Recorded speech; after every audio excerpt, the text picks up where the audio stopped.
La gestión integral de riesgos de desastre es un proceso continuo que se divide en 8 etapas.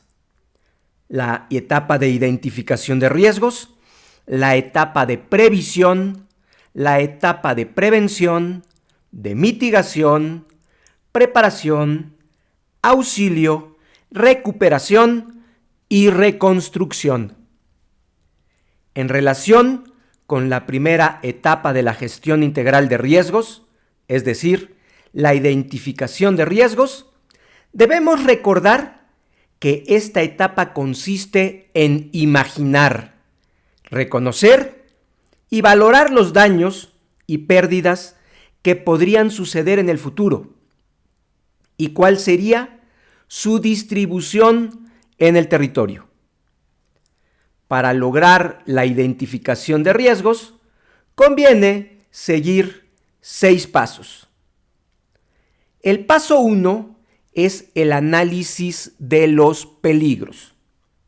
En este paso, es necesario identificar todos los peligros, es decir, las capacidades destructivas que podrían ocurrir en el territorio.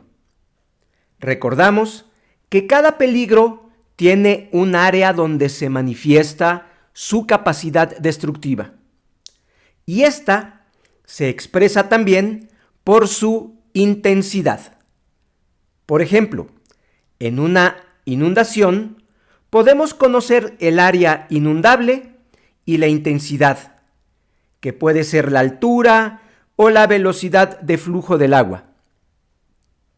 Los atlas de riesgos son una fuente importante de información y pueden ayudarte incluso a tomar decisiones importantes personales, como elegir dónde comprar tu casa. El paso 2, una vez que identificamos los peligros, el paso 2 implica identificar los bienes expuestos. Aquí hay que hacer un inventario de todos los seres vivos y objetos que están dentro del área afectada por el peligro. Nuevamente aquí, los atlas de riesgos modernos incluyen herramientas donde tú puedes dibujar un área y el sistema extrae de la base de datos el conjunto de bienes expuestos. El paso 3 significa valorar los bienes expuestos. En este paso, se debe asignar un valor a cada bien expuesto, ya sea económico, estratégico o afectivo.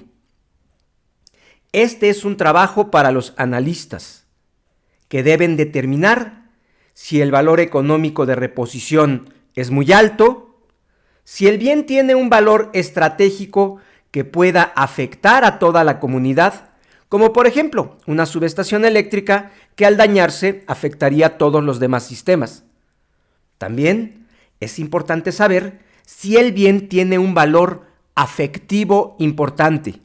Estamos hablando de iglesias o de museos. Estos bienes son muy importantes porque se ha visto que las personas se recuperan más rápido cuando sus bienes más amados permanecen intactos. El paso 4 consiste en determinar las vulnerabilidades. Aquí se deben identificar las vulnerabilidades específicas de cada bien expuesto frente a cada peligro. Hay que preguntarnos cuáles son las capacidades que tiene cada uno de estos bienes valiosos y al mismo tiempo cuáles son las debilidades que los hacen susceptibles, frágiles, que los hacen susceptibles a sufrir daños. Este trabajo se debe hacer para cada peligro de manera independiente. ¿Por qué? Pues imaginemos una casa que podría ser poco vulnerable ante el efecto del viento de un huracán. Pero esa misma casa podría ser al mismo tiempo muy vulnerable, pero cuando ocurra un terremoto. Por lo tanto, se tiene que identificar cada bien contra cada peligro. El paso 5 es la estimación de los daños posibles. Este paso es el más importante y consiste en comparar los peligros del territorio con las vulnerabilidades de cada bien expuesto. Aquí es necesario comparar la intensidad de cada peligro con las vulnerabilidades de cada bien para determinar si este bien puede resistir o protegerse cuando ocurra el peligro. El resultado de este paso es una lista de los daños: el número de personas que podrían sufrir lesiones o muerte, las edificaciones que podrían sufrir daños, los objetos de más valor que se podrían romper, averiar o deteriorar. El paso 6, finalmente, significa estimar las pérdidas. Una vez que conocemos los daños posibles, se deben determinar las pérdidas que podrían ocurrir.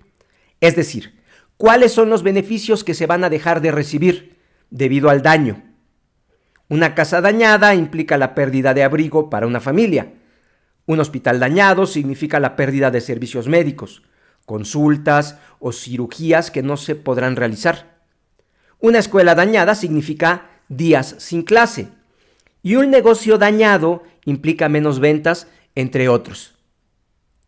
En resumen, los desastres están ocurriendo con más frecuencia e intensidad, lo que provoca mayores daños, pérdidas y gastos adicionales. Para enfrentar esta situación, la gestión integral de riesgos propone un conjunto de acciones que se dividen en 8 etapas: identificación de riesgos, previsión, prevención, mitigación, preparación, auxilio, recuperación y reconstrucción.